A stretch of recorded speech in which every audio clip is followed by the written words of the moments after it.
Hello दोस्तों, आप सभी सुन रहे हैं चौधरी किड्स स्टोरी की कहानियाँ।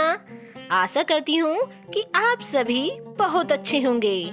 तो आपके लिए मैं एक कहानी लेकर आई हूँ। तो प्यारे दोस्तों, यदि आपको ये कहानी पसंद आए तो प्लीज चैनल को सब्सक्राइब करना बिल्कुल ना भूलना और बेल आइकन प्रेस जरूर कर देना। तो चलिए शुरू करते हैं। प्यारे दोस्तों, आज मैं आपको एक गुलाब की घमंड की कहानी सुनाने जा रही हूँ, जिसको अपने ऊपर इतना घमंड हो गया कि वह दूसरों को नीचा ही दिखाने लगा। चलो अब कहानी शुरू करते हैं। चांदनी रात में जंगल के बीचों बीच लगा गुलाब का पौधा अपने फूलों की सुंदरता पर इठला रहा था। पास ही लगे खजूर के पेड़ आपस में बातें कर रहे थे। एक खजूर के पेड़ ने गुलाब को देखकर कहा, गुलाब के फूल कितने सुंदर होते हैं। मुझे मलाल है कि मैं इनके जैसा सुंदर नहीं हूँ। बेहद उदास होने की आवश्यकता नहीं है। हर किसी के पास सब कुछ नहीं हो सकता। गुड़हल के पेड़ ने उत्तर दिया।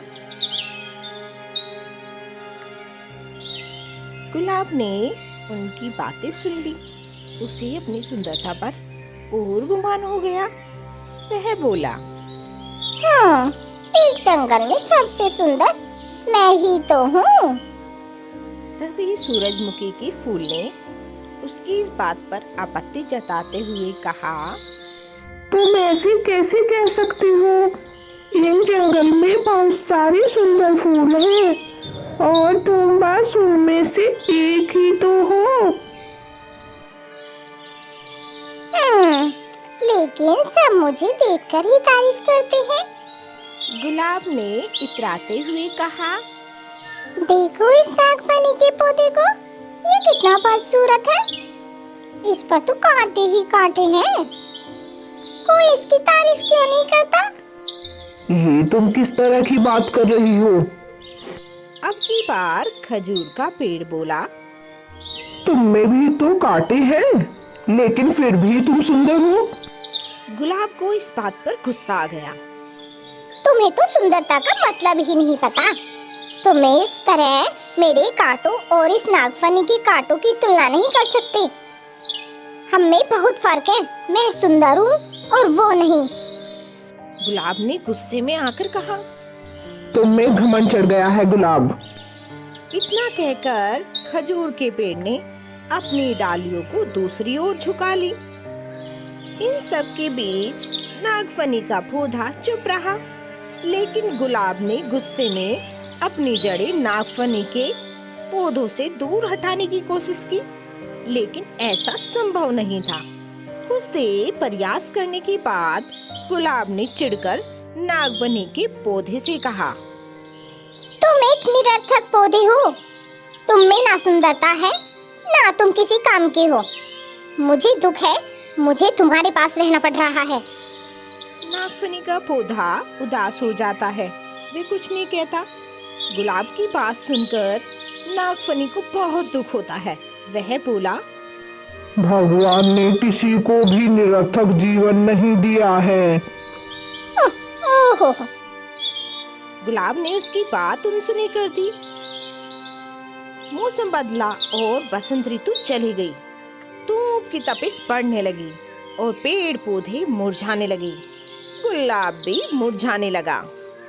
एक दिन गुलाब ने देखा कि एक चिड़िया नागफनी के पौधों पर चोंच गड़ाकर बैठी है।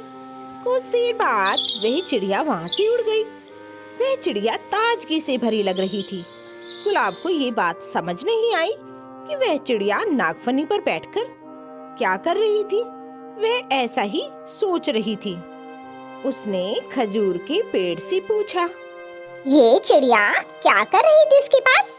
खजूर के पेड़ ने कहा, ये चिड़िया नागफनी के पौधे से पानी ले रही है। ओह, लेकिन क्या इसकी चोंच गाड़ने से नागफनी को दर्द नहीं होगा? गुलाब ने पूछा। अवश्य हुआ होगा, किंतु दयालु नागफनी चिड़ियाओं को तकलीफ में नहीं देख सकता है ना। तो इस गर्मी में नागफनी के पास पानी है? मैं तो पानी के बिना सूख रहा हूँ। गुलाब उदास हो गया। तुम नागफनी से मदद क्यों नहीं मांगती? वह अवश्य तुम्हारी मदद करेगा। चिड़िया अपनी चोंच में पानी भरकर तुम्हारे पास ले आएगी। खजूर के पेड़ ने सलाह दी। कैसे करूँ? गुलाब नागफनी से कैसे मदद मांगता? उसने तो अपनी सुंदरता के घमंड में उसे बहुत बुरा भला कहा था, लेकिन तेज धूप में अपना जीवन बचाने के लिए आखिरकार एक दिन उसने नागफनी से मदद मांग ही ली। नागफनी दयालु था, वे मदद के लिए फौरन राजी हो गया। चिड़िया भी मदद को आगे आई। उसने नागफनी से पानी चूसा और अपनी चोंच में भरकर गुलाब के पौधों की जड़ों में डाल दिया। गुलाब का पौधा फिर से तरोताजा हो गया। ताज की आई है। गुलाब को समझ आ गया था कि किसी को देखकर उसके बारे में राय नहीं बनानी चाहिए। उसने नागफनी से माफी मांग ली। मुझे माफ करना नागफनी भाई, तुम बहुत दयालु हो, तुमने मेरी मदद की। फिर वो सभी खुशी खुशी रहने लगे। तो इस कहानी से हमें यह सीख मिलती है कि किसी की शक्ल देखकर कोई राय नहीं बनानी चाहिए। इंसान की बाहरी सुंदरता नहीं बल्कि आंतरिक सुंदरता मायने रखती है। हर किसी को भगवान ने अलग अलग गुणों से नवाजा है, इसलिए अपने गुणों पर कभी अभिमान मत करो। एक दूसरे की सहायता से ही जीवन आगे बढ़ता है। तो प्यारे दोस्तों, आपको स्टोरी कैसी लगी? स्टोरी अच्छी लगी तो स्टोरी को लाइक करना और शेयर करना मत भूलना, और चैनल को सब्सक्राइब और बेल आइकन प्रेस जरूर कर देना।